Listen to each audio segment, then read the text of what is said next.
Hello beautiful people and welcome. In today's video, we are going to be talking about a topic I titled Deadly Passion. Deadly Passion. Passion is a strong and barely controllable emotion about a particular person or thing. Every human being has something that they are passionate about, and most times we build our routine and our goals around that passion of ours. Having a passion is one of the signs that a person is healthy, because when you meet someone that is suicidal, the first sign you quickly notice is that the person has no passion. That is, nothing interests him or her anymore. There is no limit to what can become a person's passion. Whatever lights up your emotion or whatever you desire so much can become your passion. That is why you see a man that loves football so much.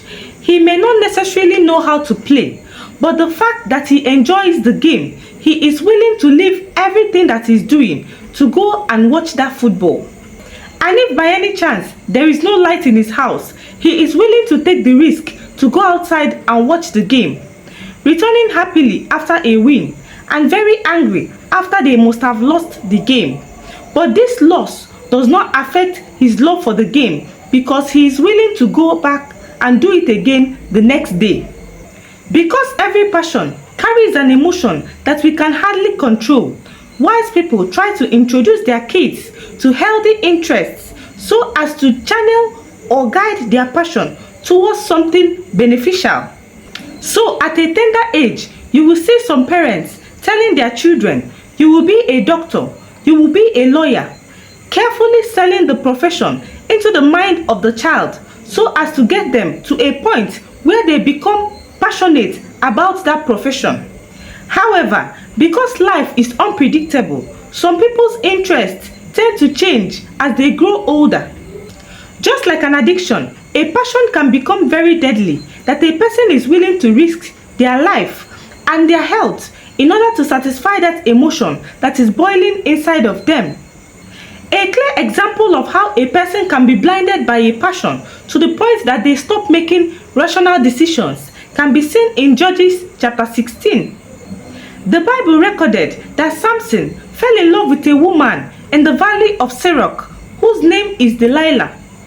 The rulers of the Philistines went to Delilah and said to her, "Say if you can lure him to tell you the secret of his great strength and how we can overpower him, so that we can tie him up and subdue him.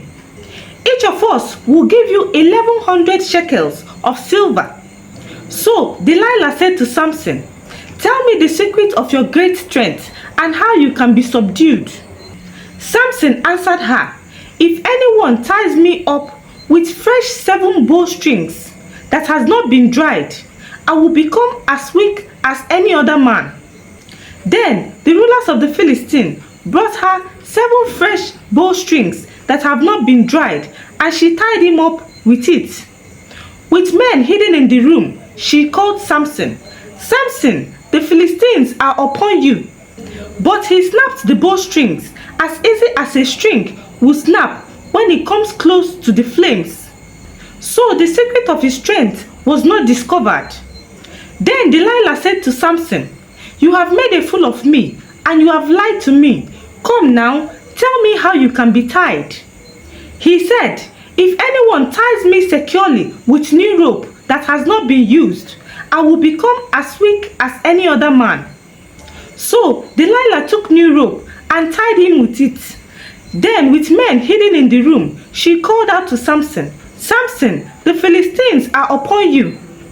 But he snapped the new rope off his hands as if they were threads. Then Delilah said to Samson, "All this while you have been making a fool of me and lying to me. Come on now, tell me how you can be tied." He replied, "If you weave the 7 braids on my head into the fabrics on the loom and tighten it with a pin, I will become as weak as any other man." So while he was sleeping, Delilah took the 7 braids of his head and wove it into the fabric on the loom and tightened it with a pin. And then again she called him, "Samson, the Philistines are upon you." He woke up and pulled the pin and the loom with the fabric. Then Delilah said to him, "How can you say I love you and not confide in me? This is the third time you have made a fool out of me and have refused to tell me the secret to your great strength." With such nagging, she disturbed him day after day until he became sick to death of it. So he told her everything. "No razor has been used on my head," he said. "I have been a Nazarite dedicated to God from my mother's womb. If you shave my head, my strength will leave me, and I will become as weak as any other man." When Delilah saw that he has told her everything, she sent word to the rulers of the Philistines to come back once more. "He has told me everything." So the rulers of the Philistines came back with the silver in their hands. After putting him to sleep on her lap, she called someone to shave off the 7 braids on his hair, and so began to subdue him, and his strength left him. Then she called, "Samson, the Philistines are upon you." He woke up and thought, "I will go out as before and shake myself free," not knowing that the Lord has left him. I'm sure a lot of us get very angry whenever we hear the story of Samson. How can he be this foolish, right? With everything that has happened, he should have known that it was Delilah that was after him, and he would have ended the relationship. But no, he chose to stay, and he lost everything. As foolish as Samson may seem in your eyes, my dear, do you know that you are acting exactly the same way as he did? The only difference between you and Samson is that luckily for you, the Lord has not left you yet. I'm sure you are wondering how, but I will tell you. This is strictly based on the kind of things that you are passionate about. You know fully well that refrigerated drinks have very high sugar content. You know. You will not say you don't know. You know. And then again, you know that your family has a history of diabetes. You will not say you don't know. You know.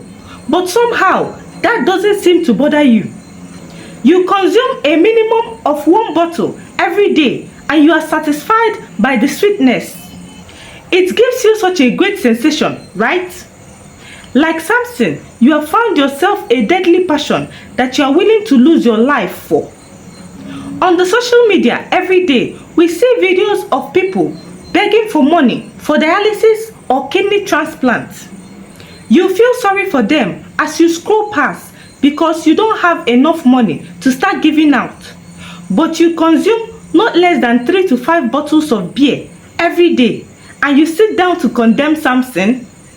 If you scan through your life, you will see that there is a passion you have that is making the presence of God far away from you. It could be sexual immorality, drugs and alcohol, gossiping. Gossiping has cost you a lot of friends. They have even beaten you because of that. It could be fighting, stealing, lying, no matter what it is. It may not even be the big things. It might be the little things. Bear this in mind, that any habit that has become difficult for you to stop, and it draws you to the point that it makes you restless until you do it, has become a deadly passion. And if not caged, it is capable of destroying you and your relationship with God. So, how do we deal with this deadly passion? You can watch my video titled "Breaking Free from Addiction." I believe that video will help you to cage this deadly passion to a point where it becomes easy for you to stop it completely. For a day shall come, like Samson, you will get up with the intention of going about your usual day, not knowing that the damage has already been done and your strength has failed you. Don't be too quick to condemn Samson. Rather, let his story be a lesson to all of us that no one is indispensable, so that we can guard our hearts and mind to protect ourselves from passions and interests that make us vulnerable to the enemy. If you made it to the end of this video, kindly like, share and subscribe for more videos. Thank you so much for watching and have a blessed day. Bye.